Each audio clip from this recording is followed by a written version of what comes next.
John, welcome to the podcast. Thanks, Melanie. It's great to be here. You have, from what I gather, you have heard some of the past episodes of the show. Yeah, you've had a good number of them, and I haven't got through them all, I have to admit that, but enjoyed what I've listened to. So hopefully those listening to this will enjoy what they're listening to as well. Absolutely. A high bar, Spencer. I appreciate that. You do a lot of different things these days, and I want to start by explaining your career just very briefly so people know where you came from before you ended up. You've been other things before becoming a hypnotherapist. Yeah, look, I've run through a fair number of things. I started off by a bit of deaf by degrees I've got, I think, but what were they? I went into, first of all, school teaching. Second, I did actually have a year in the bank, which was not really suitable for me. But even though the vocational guidance said I'd be ideally suited for banking, it just did not work out. Then I did more studying, went into secondary teaching, and I was still fairly young when I went into that. And that's a hard road to hoe when you're young. So I think it's you lack that confidence. I was only about 27, 28, and you haven't got that confidence and presence of mind in yourself. Even at that age? Yeah, I went back to school teaching later, and I found it much easier when I was in my 50s and 60s. Then from school teaching, I went into the ministry of the Uniting Church in Australia, which is a more liberal church, and I was probably on the more liberal, radical extreme of that, I would guess. I'd say. How old were you when you started that? Look, I always was. I did different placements. For those in Australia who know some of the areas, I started off in Wollongong and then went to Bondi in Sydney. So which years? When did this happen? Dear. It's almost ancient history these days. 1984, I started in the ministry with the church in Wollongong. In 1988, I went up to Bondi in Sydney, which people overseas may well have heard of Bondi. It's sort of the archetypal Australian beach. And of course, had that tragedy there 6-7 months ago. And then from there, I went to Newcastle. That's the first time I'm in Newcastle now, but my first sojourn in Newcastle, that was 1990, I think, just after the earthquake. Newcastle got an earthquake. Did you work for the church in Newcastle? Yeah, I was working with the church in Newcastle. It just came up here just after the earthquake. I remember hearing about the earthquake. I was in all places, Peru, where they get plenty of earthquakes, and these two Canadians came up to me and said, "Where are you from?" When I spoke, they knew I was from Australia, and they said, "Oh, that's where they've had that earthquake." I went, "Where?" "Newcastle." I said, "Oh my God." And because Peru, they have them all the time. But Australia, you don't expect earthquakes, but they had one here, and they were very lucky that only 14 died, I think, where it could have been hundreds if that club that came down and would have crushed people, except it was in the morning and no one was in the club. So I did time in Newcastle. Sounds like I was in jail, doesn't it? I have done jail work, by the way. Hold on. Where is that all going? Well, I have done jail work. After Newcastle, I did a period out at Lithgow Prison as a prison chaplain, filling in for someone who was off on long leave.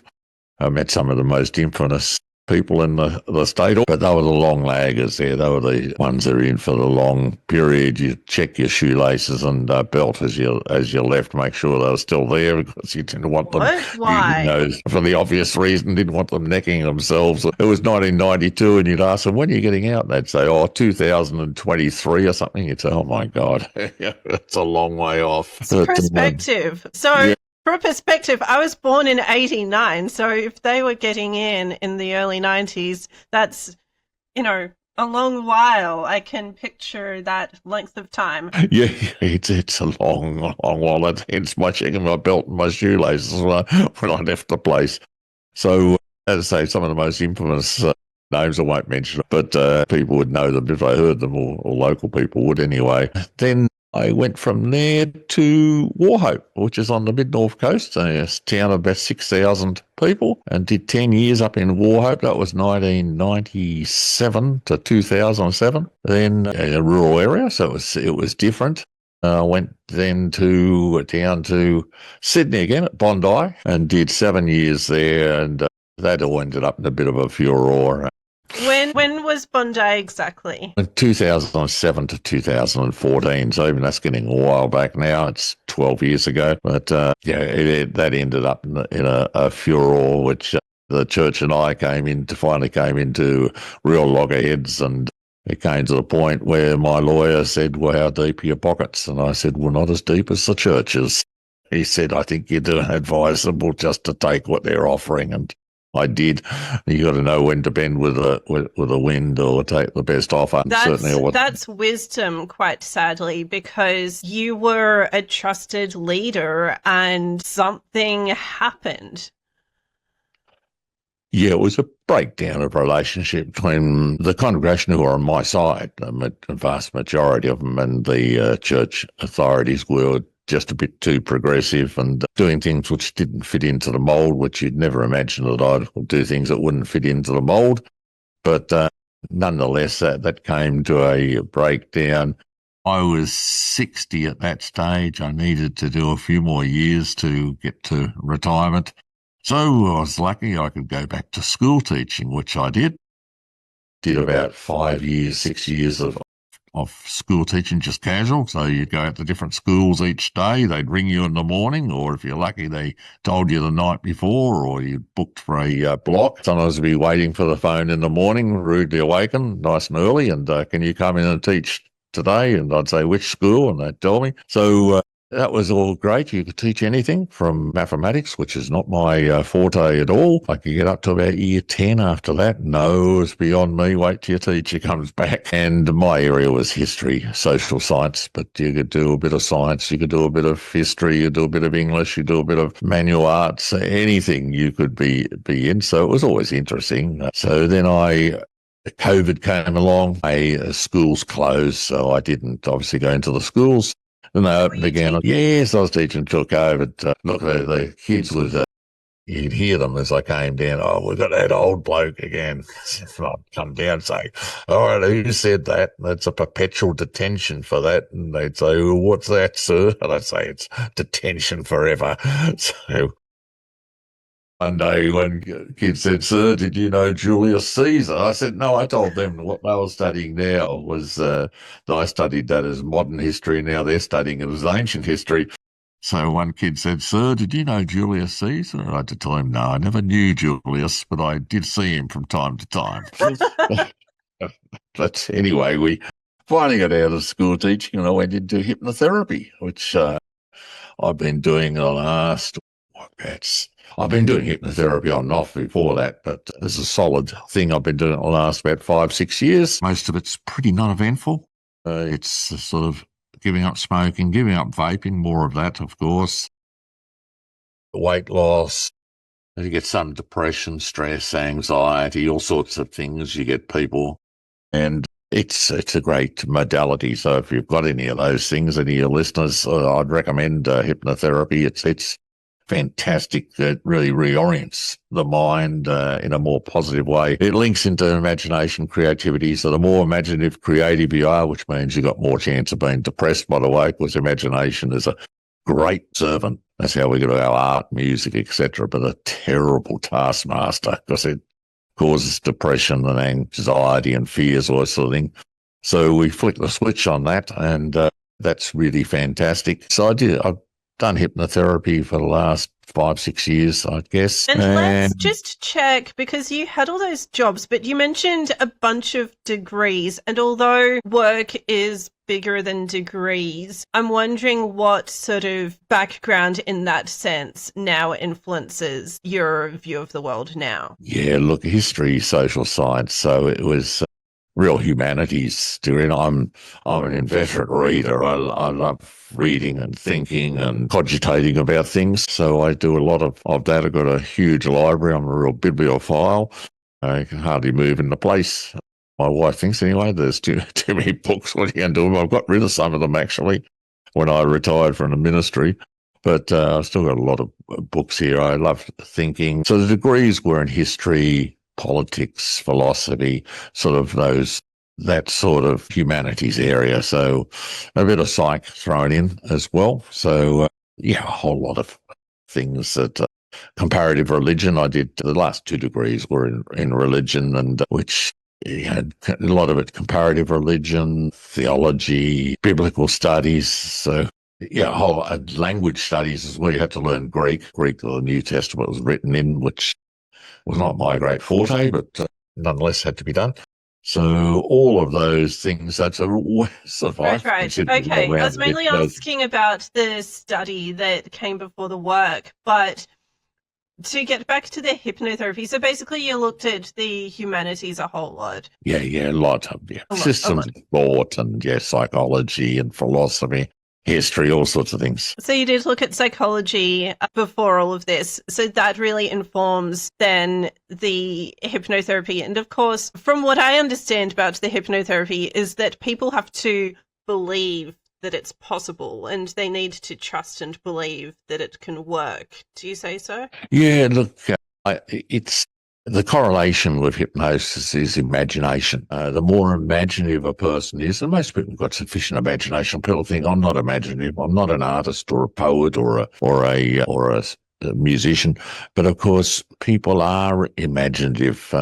So people will, daydream. They'll do sorts of imaginative things. And you think of imaginative, a tradesman can be imaginative. They've got to think of an imaginative solution to a problem that's facing them. So anyone can be imaginative. And so the more imaginative a person is, the more they're a better hypnotic subject. And as I say, that's pretty to everyone. I've had about hundreds and hundreds of people, and I think I've had about 2 or 3 that basically are not hypnotisable, and you just tell them, no, look, it's not going to work.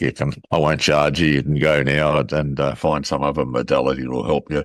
But it's very rare you find someone that's not hypnotisable, because it varies as to the depth, but you don't really need a great depth to do those therapeutic things.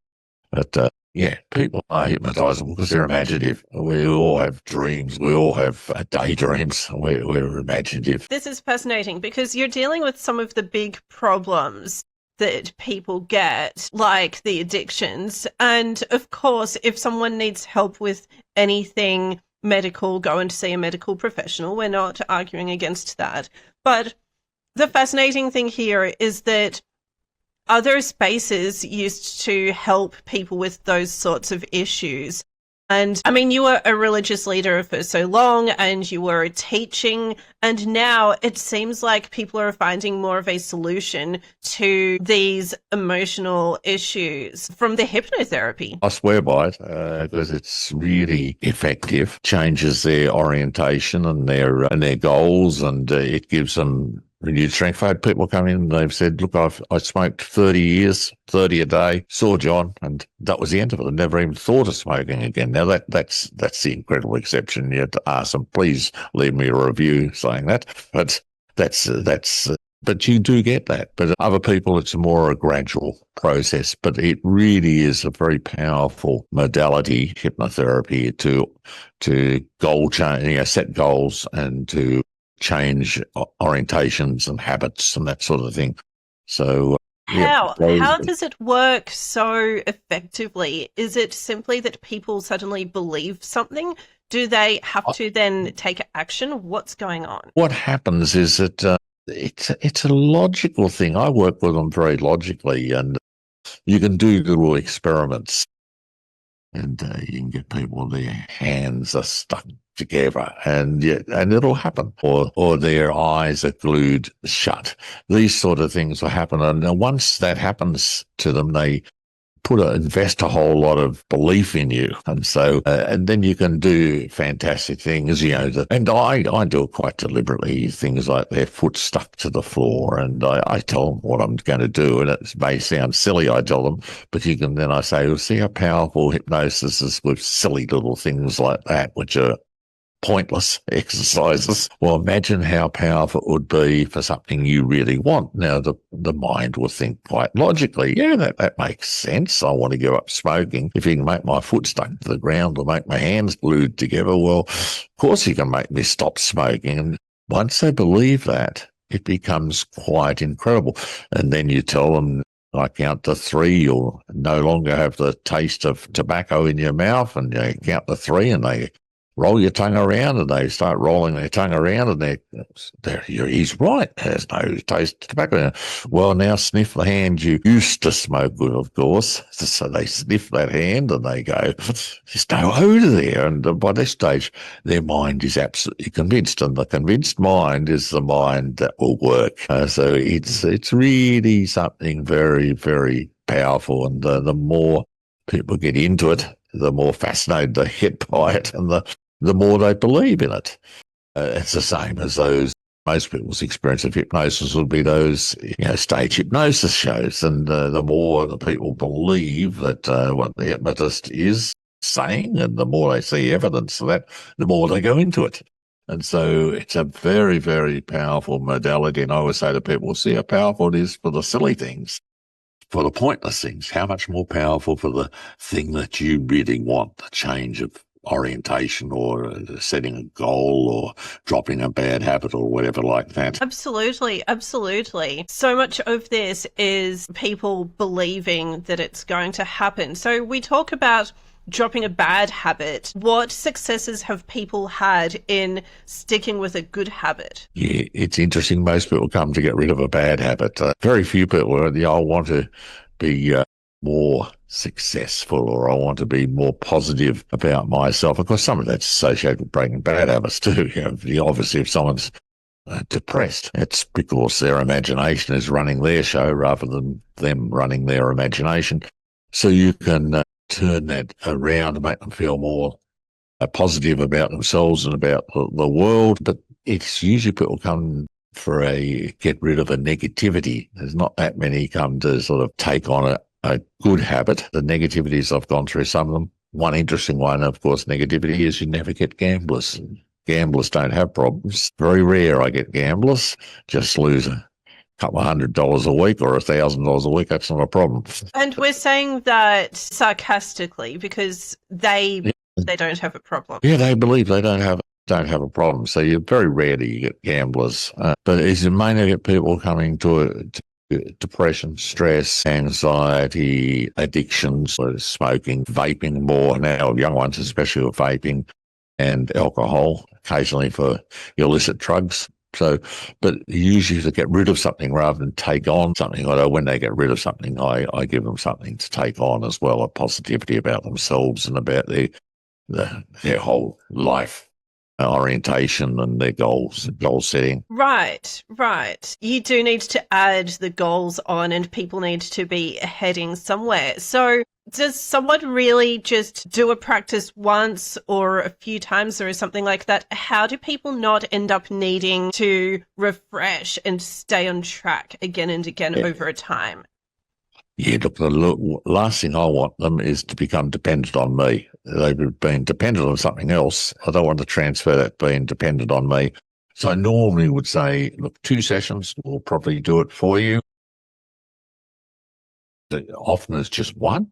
I'll say, are you coming for the second session? I'll say no, and it's okay. I've stopped smoking, or I've given up drinking, or whatever. So they've broken that thing, or my fear and anxieties have gone. So I don't need a second session. I say to them, well, sometimes it's good to have a second session.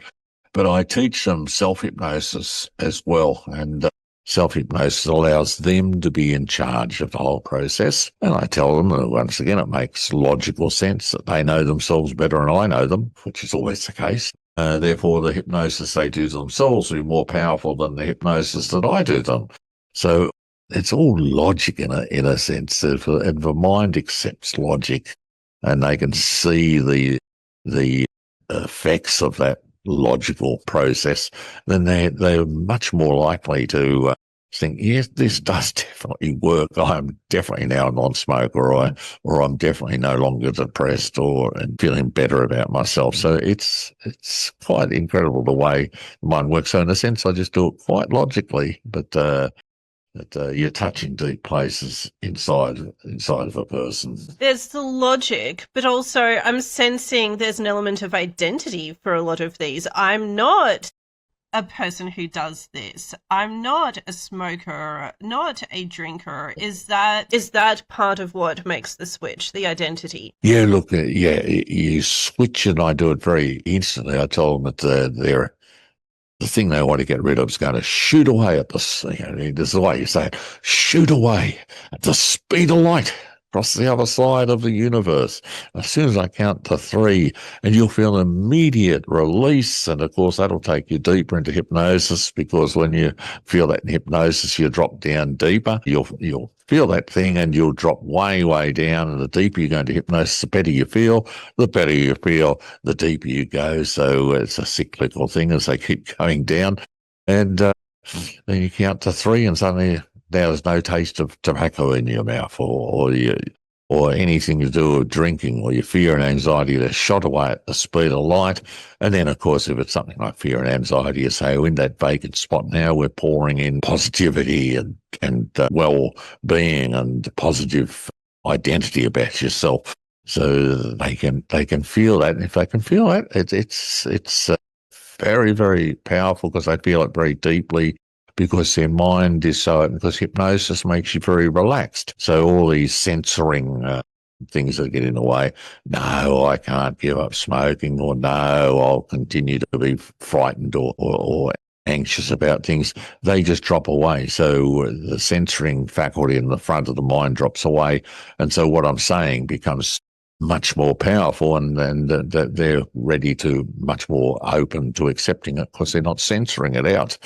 And so, and that working with the logic that I've spoken of previously becomes a very powerful thing for them. Absolutely. I want to pivot at this point, because we've learned a lot about the hypnotherapy, but you've also been doing some writing, and it's been, how many books have actually gone out at this point? 4 books. Officially published on paper, you have how many books? Oh, yeah, 4 books. I did, the first one was on a play and an essay on Dietrich Bonhoeffer, who was a German theologian in World War II, who was started off as a pacifist, but ended up being involved in the plot to kill Hitler. The whole family were involved in the plot to do away with Hitler through the German intelligence, the Abwehr. So he was in the end caught, and they hung him in the end, the 9th of April, 1945. So it's only a few days before the end of the Second World War.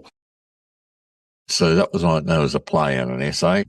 Then I moved from that. I did one on Easter, the stories of Easter, which are far deeper than taking them literally. In fact, if you take them literally, you miss the point of them. Okay, how do we go beyond the literal there? Well, even just reading the biblical texts, you know, Jesus, there's always ambiguity about what the nature of this physical resurrection is. They don't recognize him, and he can walk through doors and enter rooms, and he can ascend to the heavens. So it's not the normal physical resurrection. You're not supposed to try and just throw the pun, nail it down, not that sort of thing. You should never do that with religious discourse. It's the same with art, any art form, ask the artist what that painting is about. They're not likely to be very impressed. What's the poem about you've written? It's you don't approach that area of life in the sort of literal sense as you might approach, say, mathematics or science. Although once you get into science, you realise it's not all just literal either. It goes deeper dimensions and subjective, objective, quantum physics, this sort of thing. But that's not my area. And deep meaning. There's deep beyond the literal. There's literal stuff there.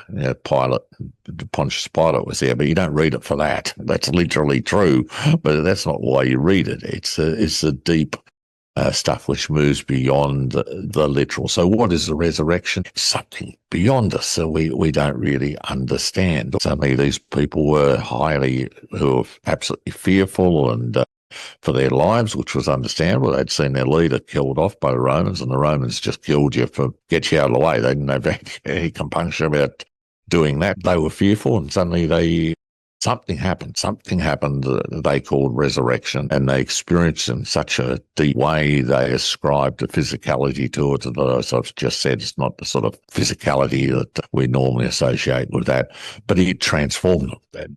That's the important thing, is the transformative power. You move beyond the literalism and move into that deep meaning and the metaphor, which gives the meaning and the power of transformation.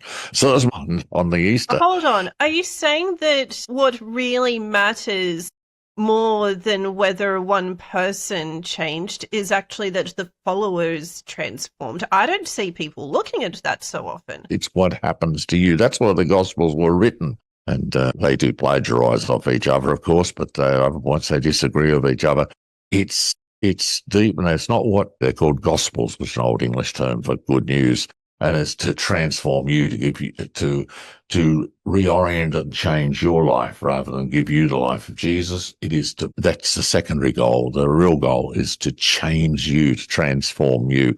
And that's why they're all different, because they all understand Jesus in slightly different ways. John particularly is very different than the other three Gospels.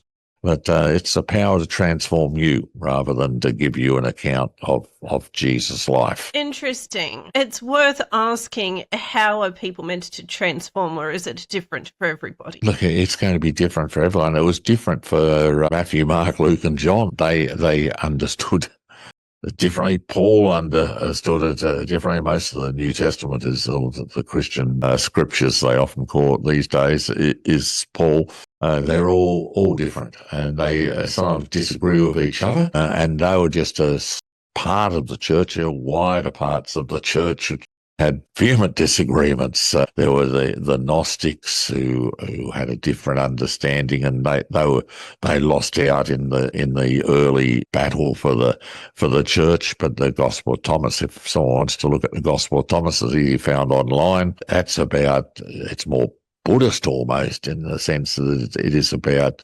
how you become Jesus. You take in Jesus. Drink from this fountain that I drink from, and you shall become as I am.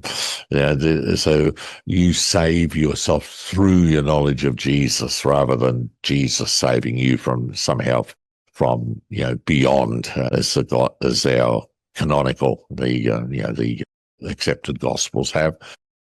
That's an interesting point, because so many people grew up trusting they could just ask the great mysterious whatever in the sky for what they want, and then things will hopefully happen. But it sounds like people need to take action within their own lives instead of just hoping that life will change. Yeah, well, that's Jesus gave you the power for transformation. That's the Gnostic understanding. They lost out to the ones that said Jesus somehow transacts something which saves you, that makes possible. It's an exterior thing that saves you, accepting Jesus, and Jesus bridges that gap to chasm to God or whatever. The Gospel of Thomas, the Gnostics, are on much more about Jesus shows you the way for your own self-transformation, so that you find your wholeness and become as Jesus. And it says that in the Gospel of Thomas. But you can find it online, as I say. You can look up the Gospel of Thomas. It's a lovely gospel. You get there 114 sayings. There's no account of the life of Jesus or anything like that. It's just 114 sayings, until the last one saying 114, I think it is, which is very sexist. And Peter says, how Mary get into the kingdom of God because she's a woman? And Jesus is supposed to have said, oh, we'll just make her into a man and it'll be all right then. But Wow. that's a part of the patriarchal tradition, which informs, unfortunately, so much of history and religion. I see. So it sounds like the patriarchy. I'm getting it from the source. I mean, you worked in this space, and you're saying there is quite a patriarchy behind, I guess, what was written that we do actually read, aside from these other texts that we don't normally hear about. Oh, yeah. The patriarchal tradition was overwhelming. I am fairly positive that Mary Magdalene, and Jesus, some sort of intimate relationship, which is nothing wrong with that. It's expected of rabbis that they would be married. And you can read the account, one of the Gospels, I think it's the Gospel of Mary, one of the Gnostic Gospels, that says that one of the disciples complains that Jesus loves Mary more than the others of us. So, but of course, Mary Magdalene was probably a very prominent figure in the early church, and there's enough evidence for that. But the tradition had to write her out because she was a woman. Now, what's the best way of writing a woman out, of delegitimizing her? Turn her into a prostitute, and that's exactly what happened. Oh my goodness! One of the popes, I think it was Gregory in the 6th century, turned her into a prostitute. And so if you ask most people today, what did Mary Magdalene do? He was very successful, because they'll say, oh, she was a prostitute, wasn't she? She definitely was not a prostitute. There's a means that connection happened. I could explain that, but you can trace it through. There was a woman who washed Jesus' feet with her hair in a sort of seductive manner. And then there was a Mary who anointed, it wasn't Mary Magdalene, it was Mary, another Mary, who anointed Jesus' head. So those two got associated, and then you moved on to that Mary who anointed Jesus is associated with Mary Magdalene, so you made the connection right through. So Mary Magdalene became associated with Mary, who was a woman that seductively washed Jesus' feet with her hair because she was a woman of dubious intent, as they would say. So even within that intent, she was washing feet. There are worse things. Yes, yeah, but anyway, it was considered not proper to do that sort of thing. Only improper women did that. So you can see the connection was made. So Mary Magdalene was turned into a prostitute, and and that's still associated with her to this very day. But there is absolutely no historical evidence. It was the 6th century thing, codified by one of the popes. Fascinating. Very successfully. Yes, so that was Mary Magdalene. That's what happened to Mary. And so the Magdalenes are still the ones that looked after the women of ill repute, as they used to say. That the Magdalenes, and terrible things happened, especially in Ireland, to those poor women. What are you talking about? Well, the Magdalenes. So they were in times past. In fact, I'm old enough to remember the end of that period. A woman pregnant out of wedlock was a scandal. I can remember a cousin of mine, she's a bit older than me, been sent up country to have this baby before she got too obviously pregnant. So the Magdalenes were those that looked after those sort of women of done sinful things. So are you saying even in your lifetime, people were getting severely punished through essentially what feels like exile and so on for not fitting the religious mold? Yes, that was happening, right up until that would have been the 60s, about mid-60s, maybe later part of the 60s that happened. Things did start to change then, but it was still considered a shame to the family for this thing to happen. And it was very sexist. Of course, it was all the woman's fault, never the man's fault. Men were expected, you can play the field a bit, just don't get caught out. But the woman was the one, obviously, who get caught out because she got pregnant.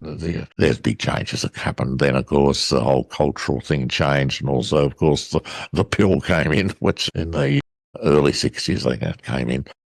So massive changes. But Mary Magdalene was associated with these women of ill repute, as they... However, even though things changed in the mainstream, did you see that some religious spaces or some cultural spaces have hung on to that tendency to judge people? Yeah, there's some of that. It's actually becoming less. When I was in the ministry, in the early days in the 80s, even up into the 90s, you'd have the couples come to you who want to get married, and you'd ask some questions, fill in the form, and you'd ask him, what's your address? And he'd say 6 Blog Street, Smithville or something, and then you come to ask her, and she'd desperately trying to, of course they were living together already, but she was trying to make up some other address.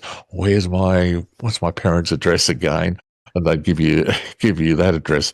In the end, you'd ask that question and the woman would look at you as though you were stupid. Well, the same as his address, of course, but having no understanding that this massive change that happened in about 20 or 30 years from, trying to cover up that they're living in the same place to, of course, we're living in the same place. At what point, what was it, the 90s? When was it? And are you saying that even within the Uniting Church, it was fine and some people were not batting an eyelid, so to speak, when they were getting married, when they were already living together? It was becoming fine even within those religious spaces. It was happening, but people didn't own up. So it was just, this is reality. But the moral thing hangs on. It's still there in terms of just sexism is still there, of course, but also gender preference, these sorts of things. One would think that the whole of the Christianity should be full about sexual questions and gender preference, these sort of things. These are only minor issues. If you want to go to the heart of what the Gospels are about and the Scriptures as a whole, really, it's much more about economic and justice issues. It's very peripheral as to whom you're sleeping with or which gender you're sleeping with. That's only a minor thing. The major thing, and anyone disagrees with me, well, I'll just point them to the Scriptures, just read through it and you'll find it much more about economic issues, about justice and these sorts of things than there are about sexual issues. But we've got hung up, of course, on sexual issues, on these minor things. So why is it so minor in those texts that these people follow? And this is fascinating for someone listening, whether they believe in all of this or not, because we can understand what has gone on in our culture for so long. So within these texts, does it simply not come up so much? I shouldn't word it that way. Do these issues just not get that much of a mention? Are people clinging on to a few words or a few phrases here or there? Is that what's happening? Yeah, because they're not challenged by that because, well, I'm heterosexual, I'm married and that sort of thing. Well, therefore, I can feel content. I'm not breaking any of the dictates of Scripture if we limit it to sexual things because I'm doing the normal sexual thing. But of course, and then you can judge the ones that aren't. You're the insider, they're the outsider. So you can do that. But of course, this is a comforting thing to do, but you only have to read the message of Jesus. Jesus never once, well, very briefly anyway, spoke about sexual matters. It was all about justice issues, about living together, about what being a good neighbour was, what compassion was. It wasn't this judgmentalism. Okay, let's dig into that a little bit, because if it's so much about the economic issues or compassion and justice, for a moment, before we look at the other books you wrote and things like that, the reason I'm curious is because we're in an odd political space right now, and I am stunned by how often I have had to talk about politics or needed to. But I recorded with multiple Americans who are experiencing a whole lot of politics where they are, and Australians are feeling political wave rushing over them, whether they want to participate in it or not. You either surf that wave or it will dump you down into the sand, honestly. So this justice and compassion, we're seeing people from all different viewpoints either saying, okay, let's see everybody as human beings and we're all just trying to navigate the world, or we're seeing a bit more division. And I don't know how worried I should be, but what do you say to the groups out there who are getting a little bit extra divided and on their high horses at the moment? Yeah, look, it's always, we should return to a Christian culture, to the old days. And of course, for a start, that's gone. That's completely gone. The old, there's a myth that ever existed, of course. In Australia, I talk about Australia, there was never a sort of a monoculture. That's this term that started to be thrown around. There was never a monoculture. It started off, there were some who were getting whipped and others who were carrying whips. So there was no monoculture. And then there were the Irish, and the Anglo establishment, the Irish non-establishment, the Catholics versus the Protestants. It was always a tribal culture in Australia. These two great tribes who, once again, operated very recently. There was the Anglo non-Labor voting establishment versus the Irish Labor voting non-establishment. And this continued right up until the 70s. People don't realise this, but in New South Wales, for instance, there was an alternate police commissioner. One was a Mason, therefore a Protestant. The next one would be Catholic. The one after that would be a Mason, and then followed by a Catholic. This was rigidly held to. There are whole segments of the public service where you had Catholic or Protestant section. It was very, very powerful. Political parties, the first non-Catholic leader of the Labor Party was Gough Whitlam.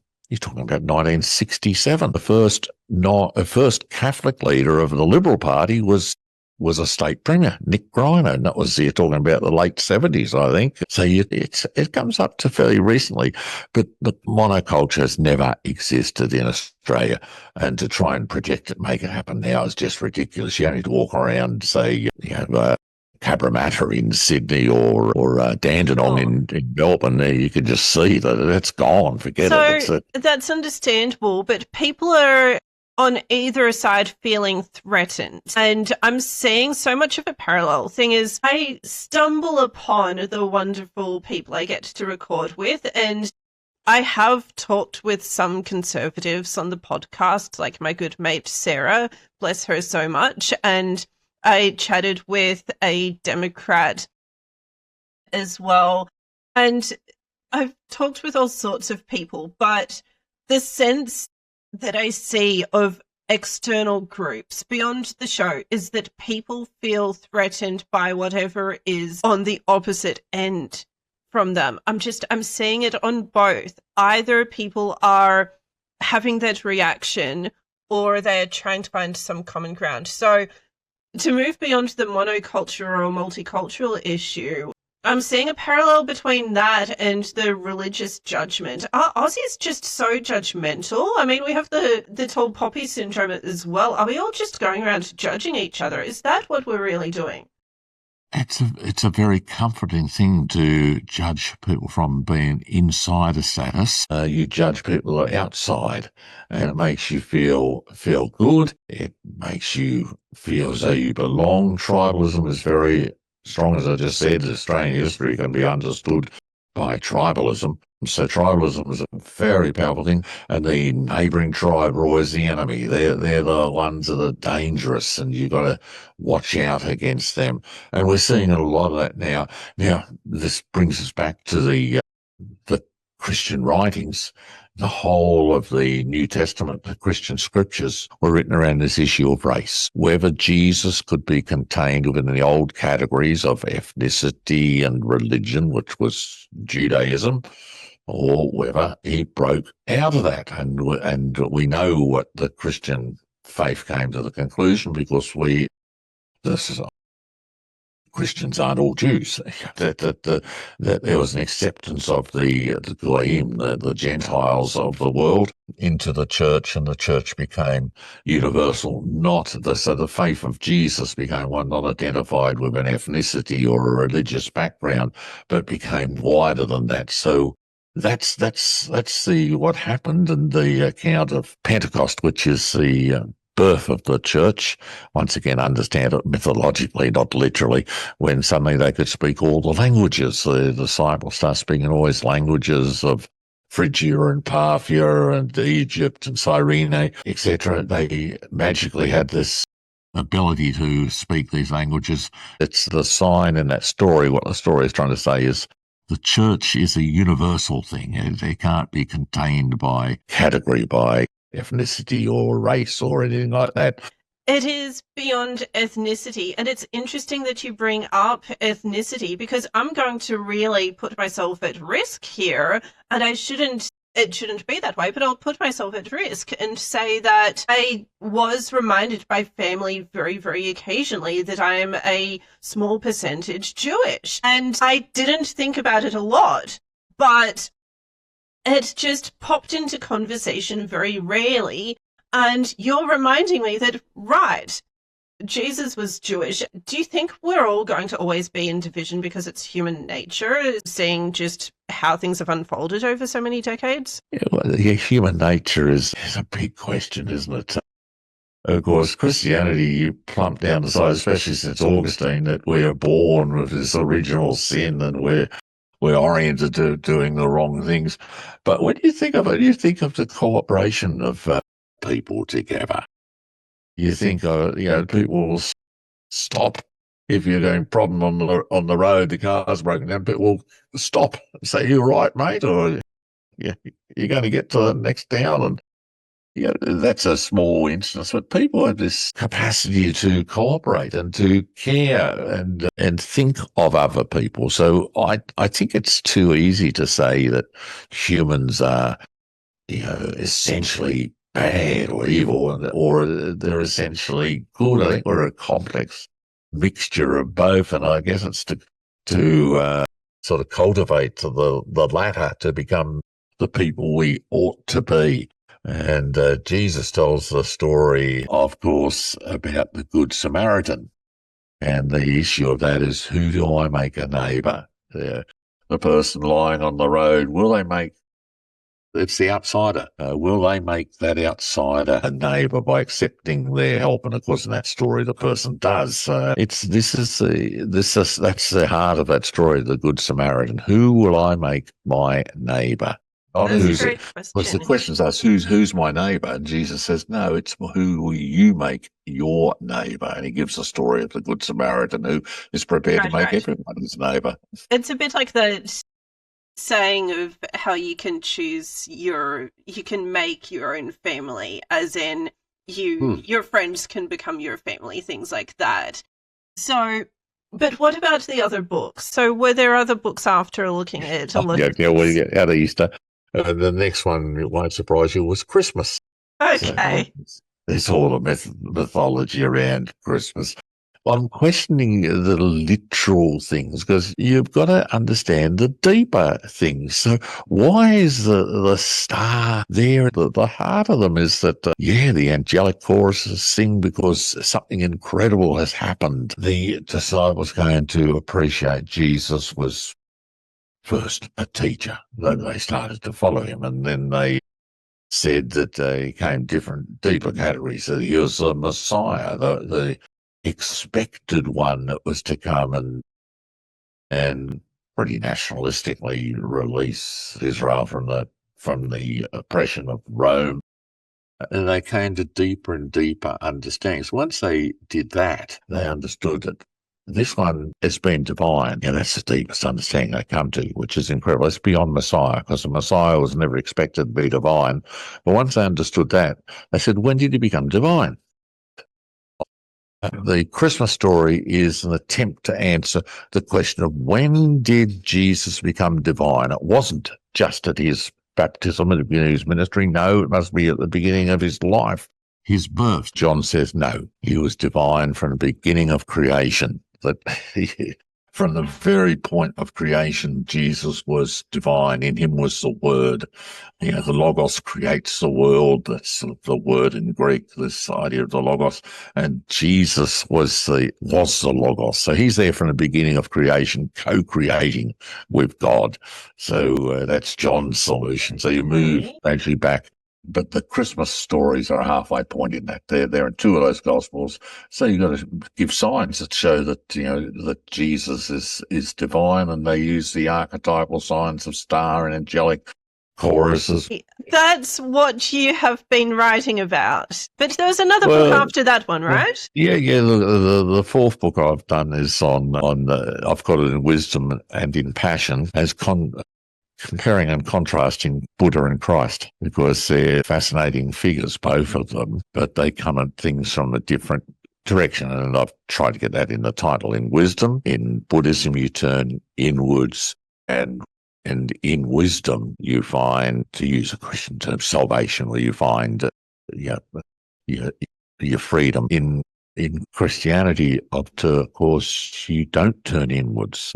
That's a danger. The whole Judeo-Christian tradition. You don't, as a fruit of the tree of knowledge, you shouldn't eat that. You're fearful of that, and turning inwards. Yeah, turning inwards. So salvation is given from outside, some transaction that's transacted with God and Jesus. So you're saved from exteriorly, whereas in Buddhism you turn inwardly to find wisdom. In Christianity you turn outward, and in a love relationship you find salvation. So it's very different, and the mythology is very common. Actually, there's tree, there's snake in both of those faiths, and there's the devil tempting figure. But they're very differently done. In Buddhism, the snake is a figure of wisdom, because in the ancient world, most of the ancient world, snakes were considered wisdom. It comes through, you think of the doctor's symbol, medical profession, the snake on the pole, which comes from the Old Testament. It's Moses beholding the snake on the pole, which stops people being killed by the snakes in the desert. So the snake was a figure of wisdom, male and female, because it's, phallic and feminine, in that it swallowed, but it had the flickering tongue, which is a fire, which is a masculine symbol. But it also had the feminine symbol as well. So it has both masculine and feminine symbols. That had eternal life, because it could just shed its skin and be made new again. Now, as I was saying earlier, these are metaphors. You don't take these literally. People in the ancient world weren't stupid. They'd all seen, no doubt, a dead snake. They knew snakes died, but it's a symbol that counts, not the reality. And so the snake is held to be a symbol of wisdom. Now, so in the East, the snake is good. We have looked at how hypnotherapy can transform people. We've seen how believing something can transform the person. So it seems like a common thread here has been a whole lot of transformation. But what do people need to keep in mind in between all of that? Oh, look, there's a whole lot there in that last thing. Passion. And passion is about love. It's about the exterior relational thing. One is the turning inward, very much this turning inward, which is a solo thing to find the wisdom within.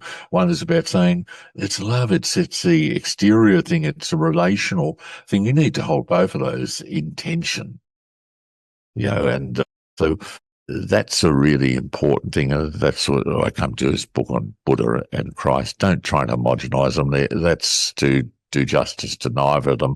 They're very distinct figures, but they've had a wonderful discussion if they've ever met each other, but they were 500 years or so apart. It's this tension. Hold things in tension. Don't always try to solve them. Hold things in tension. There's love and there's wisdom. There's passion and wisdom, as I've called that book. There's, it's not either or. And we don't disparage one because there's a different system of thought to the one that we hold. We can hold that and look at that, and we can learn from that without giving up our own, without sort of saying, well, I'm going to try and become that. And even the Dalai Lama was very critical of Christians trying to become Tibetan Buddhists. So just hold them in tension. Just relate that sort of way. So that's a lesson to be learned. And of course, the wider thing that we're talking about earlier is find your. Joseph Campbell was a great mythologist. He did a lot of work on Carl Jung and mythology in general. He said, "Follow your bliss." That lovely, that expression, follow your bliss. And if you follow your bliss, you'll probably find yourself in the right direction, at least, and somewhere near where you should be. I hope so. Of course, we have to survive and thrive along with being blissful, but that's a lot of insight, a lot of perspective. Thank you for sharing a whole lot of perspectives on pretty much everything. I told you, I was telling you a bit of everything. Look, thanks, Melanie. It's been great talking with you.